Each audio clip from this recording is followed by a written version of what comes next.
So, yan, good morning guys. Bali, update ko lang kayo sa ginagawa natin dito.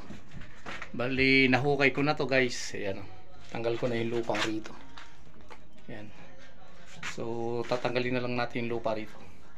Bali, i-retaining wall natin yan. Hanggang dito sa may, sa may kulay na yan. Kasi kung i-hollow blocks natin yan, may possibility mag-sip in yung tubig.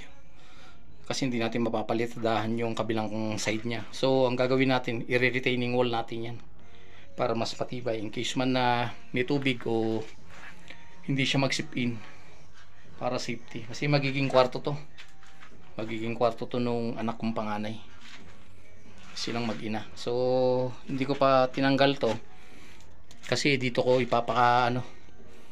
ipapakapit yung mga brace na gagawin natin dito, yung forma ng retaining wall na gagawin natin.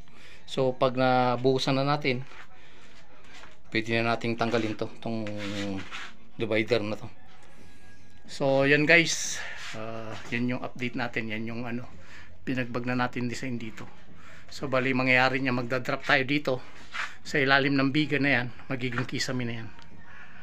Tapos yung harap nito, itong divider dito sa harap, magiging yan, PVC panel yan, pang indoor.